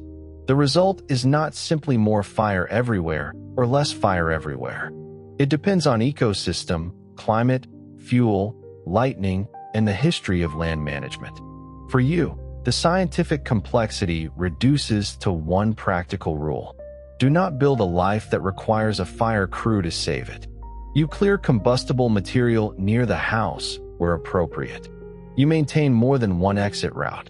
You store critical records away from the main building. You watch smoke. If a wildfire approaches, you leave early. There is no property on Earth worth risking the only remaining human life to defend. This rule applies to floods too, and storms, and every other hazard that once encouraged people to stay because help was coming. Help is not coming. That sentence sounded horrifying in the first year. Later it becomes decision-making information. Leave sooner. Climb less. Carry less. Turn around. Use the safer tool. Postpone the task. The empty world gives you almost unlimited time and then teaches you not to spend your life cheaply. You also discover that maintaining physical health now requires intentional movement. The old world forced exercise into daily life unevenly. Stairs, commuting, work, errands, recreational sport, walking through stores, carrying groceries. Your new world can become strangely sedentary once supplies are organized and machines do the heaviest work. So you walk even when there is nowhere you need to go. You lift manageable weights. You stretch. You protect balance and leg strength because falling later in life is a risk no one will be there to reduce for you. Exercise is no longer about appearance. There is no audience for appearance. It is infrastructure maintenance performed on the one machine you cannot replace. You treat sleep the same way. Without appointments imposed by other people, bedtime could drift endlessly. There is no office at 9, no school run, no morning meeting, no neighbor making noise through a wall. The temptation to let night and day slide into one another is real, especially during grief or winter. So you keep light and schedule deliberately. Morning outside, work in daylight, meals at roughly consistent times, a dark room at night. Not because a perfect routine guarantees mental health, because your decisions tomorrow depend on the brain you give yourself tonight. And perhaps this is how the years stop feeling like one endless emergency. The rules become habits. The habits become a life. The life becomes old enough to have its own past. One quieter change is happening inside language itself. You still know how to speak. Of course you do. Language does not evaporate because conversation stops. You read constantly. You hear recorded voices. You speak into the radio and the camera. Words remain attached to memories, objects, actions, and books. But language was never only vocabulary stored inside one's skull. It was correction. Someone misunderstanding you. Someone introducing a new phrase. A joke spreading through a group. A child using a word strangely until everyone else starts using it too. An argument about what a sentence means. Pronunciation shifting because millions of mouths keep influencing one another. None of that happens now. Your language becomes increasingly personal. You develop shortcuts when talking aloud to yourself. You name tools with whatever name is easiest. A difficult repair acquires a private nickname. A hill, a flooded road, a stubborn battery, and a fox that visits the orchard all receive words no dictionary contains. There is nobody to tell you those words are wrong. There is also nobody to learn them unless you record them. This makes your old books feel like fixed points. When you read dialogue written before the disappearance, you hear grammar shaped by society rather than by one person's habits. Recordings preserve accents that no living speaker now carries except as imitation in your voice. Sometimes you repeat a sentence exactly after a recording just to hear two human voices occupy the same rhythm, one from the past and one from the present. It is a small exercise. It may also be a way of keeping yourself connected to a language larger than your private world. You realize that even the word human has become unusual. Before, it described billions of people. Now it describes a biological category with one living example. The plural human still appears everywhere in books. You still use it. The grammar remembers a population that reality no longer contains. That may be one of the strangest inheritances of all. Your language still expects company. So do you. And yet expectation does not prevent adaptation. You can miss conversation and still enjoy a quiet morning. You can know that no one will answer and still tell a story well. You can speak to an empty room without believing the room is a person. The last human does not need to lose reality in order for solitude to be difficult. Reality itself is difficult enough. There is another thing age does to the last human. It changes the value of distance. In the first year, you measured possibility in kilometers. A hospital 60 kilometers away was close. A warehouse 200 kilometers away was reachable. The coast was a day's drive. A city on the other side of the country was a project. Years later, distance becomes risk again. A journey that requires 2 nights away from the base must justify itself. A road that has not been inspected in 3 years is no longer a road you trust at full speed. A bridge crossed safely last summer has endured another winter. Tires age even when mileage is low. Rubber hardens. Seals crack. Bearings corrode. A reliable vehicle can become unreliable simply because time passes. You shrink your radius deliberately. This does not make your life smaller in the way you feared. By now, the small radius contains an enormous amount of attention. You know individual trees. You know when a particular pair of birds returns. You recognize one fox or coyote or other local animal by a damaged ear. You know which stars rise over the barn at a certain season because light pollution disappeared years ago and the night sky became something cities had hidden from you. There are more stars than the old you remembered. That sentence is scientifically ordinary and emotionally strange. The stars did not multiply. Human light stopped competing with them. On clear nights, the sky above abandoned towns can become dark in a way that many people living in cities had rarely experienced. The Milky Way becomes obvious where atmospheric conditions allow it. Satellites still cross for a time. Some are functioning. Many are not. Eventually, fewer remain in low orbit as drag and orbital decay remove them. You watch without needing to identify which is which. The sky is one of the few systems you do not maintain. That is comforting. The moon does not need you. The seasons do not need you. The river would flow if you stopped cleaning the intake. The burden of being the last human can create the illusion that everything depends on you because every human system you still use does. Most of Earth does not. You are responsible for your pump, not for sunrise. That distinction helps. Perhaps around this time, you revisit the reproductive archive. The tanks you once monitored are harder to maintain now. Some cryogenic stores failed years ago. Others lasted only because you brought material into the small number of tanks you could realistically service, while liquid nitrogen remained obtainable or while you had the ability to maintain an appropriate cryogenic system. The work has never been trivial. The question has never become simpler. If you are biologically capable of pregnancy and still within a safe reproductive window, the decision cannot be postponed forever. If you are not, or if that window has passed, the question may already have answered itself under current technology. Suppose you chose years earlier not to attempt it. Then this moment is not a regret inserted for drama. Perhaps it is simply recognition.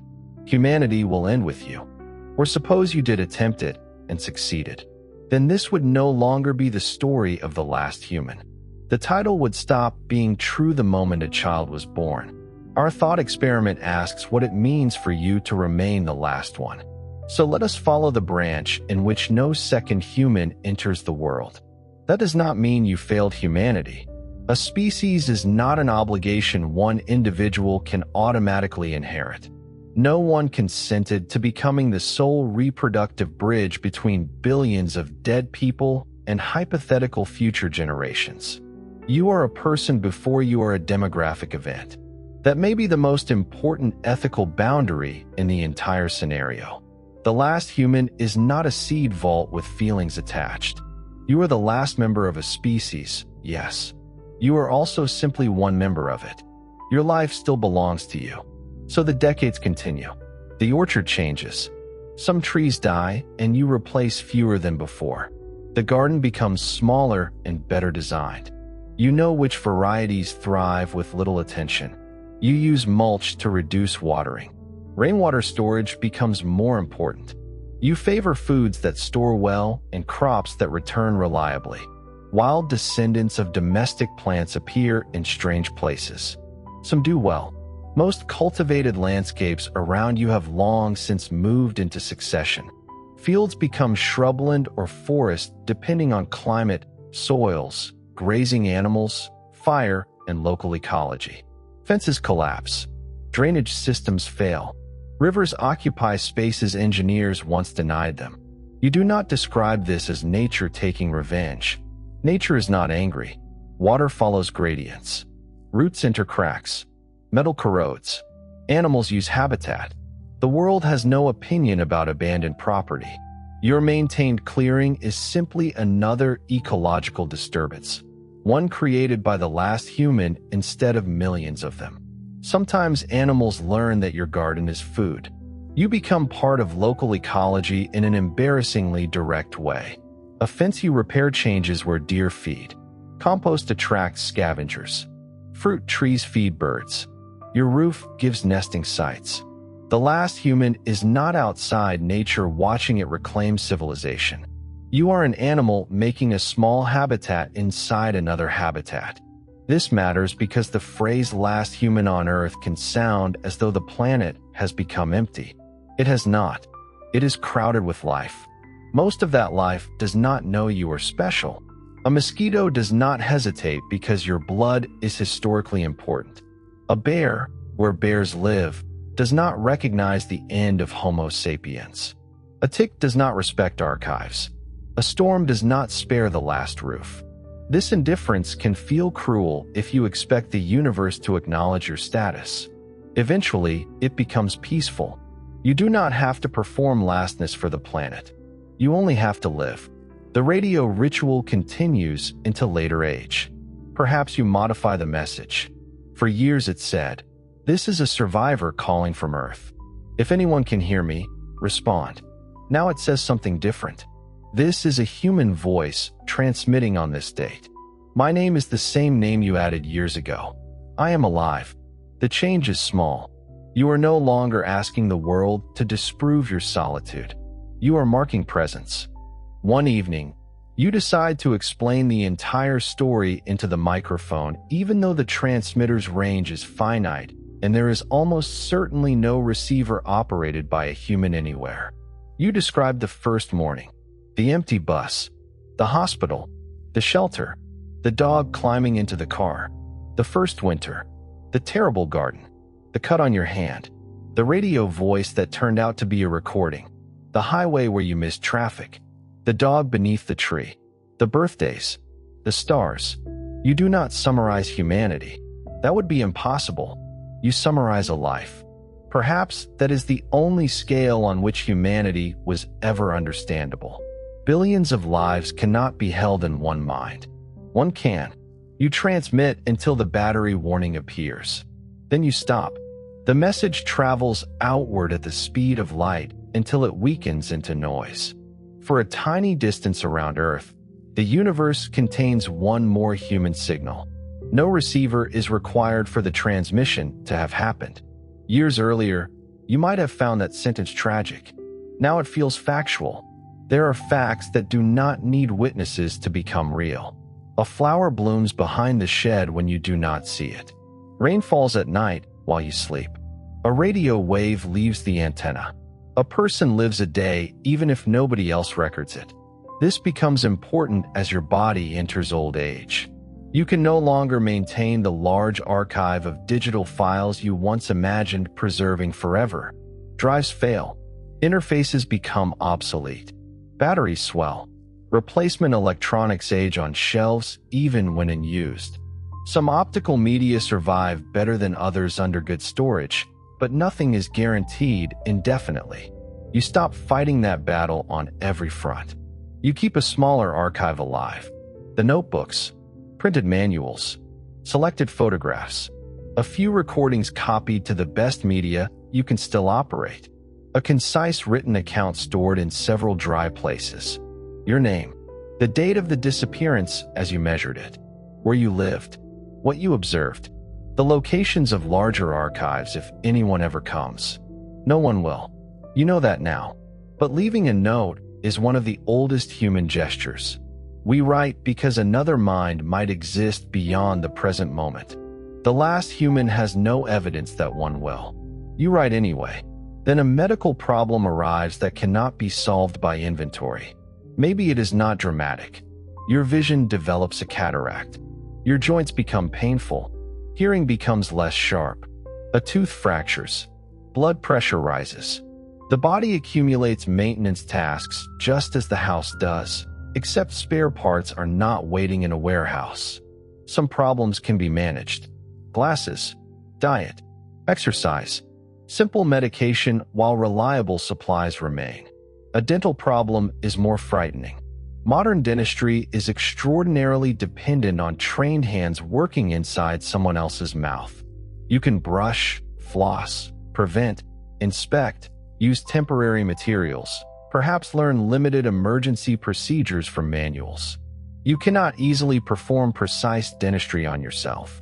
This may sound like a small detail compared with planetary solitude. It is exactly the kind of detail that matters. Human life expectancy in the old world was supported by thousands of small interventions.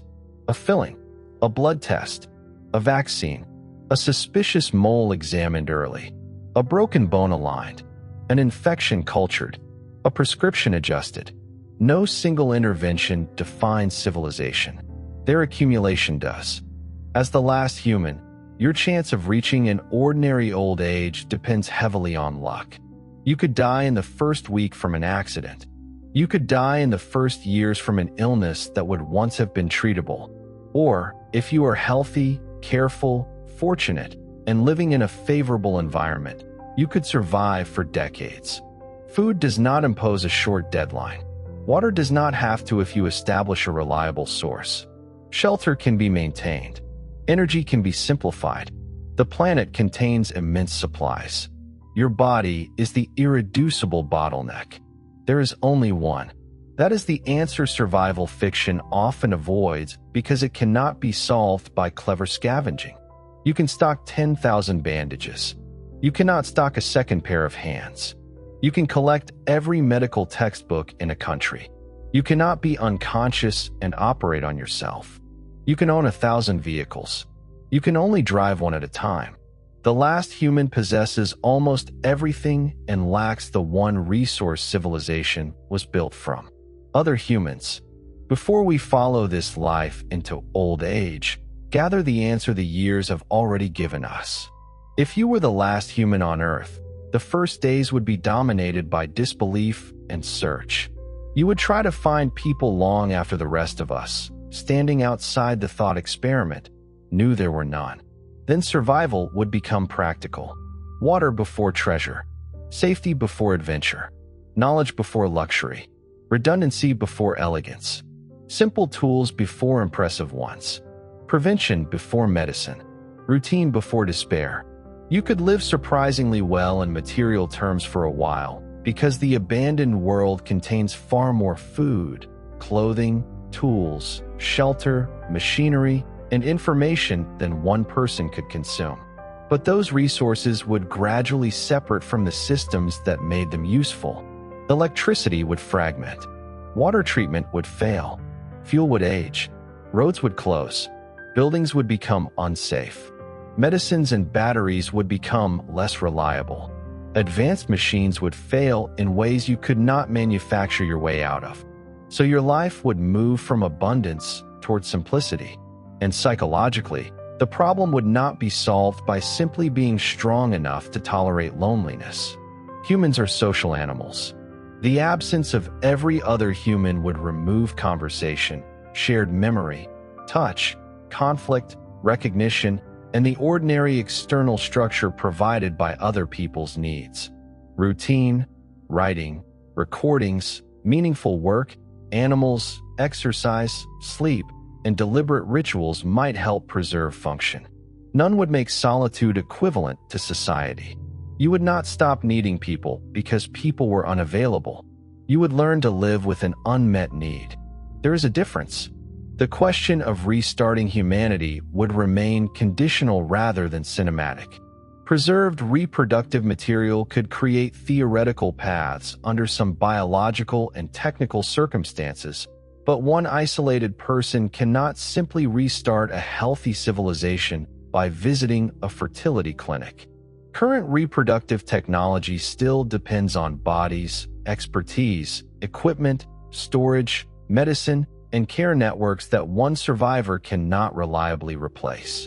And if no second human is born, then eventually Homo sapiens ends not with an explosion, not with a final war, and not with the collapse of the last skyscraper. It ends when one ordinary human life ends. We do not need to follow that final moment. There is no scientific reason to pretend we can know what illness, accident, or age would bring it. The more interesting part is everything before it. The years of water carried, seeds planted, roofs repaired, pages turned, radio messages spoken into silence. A dog fed every morning until there were no more mornings for the dog. Birthdays kept because one birthday still counted. A garden made smaller as knees became older. A handrail installed by one version of yourself for another. The last human would not spend every day thinking about being the last human. Eventually, many days would stop feeling like arguments about extinction and become simply days. And now let all of that become one ordinary morning, many decades after the disappearance, if luck has been generous. One morning, many decades after the disappearance, you wake before sunrise.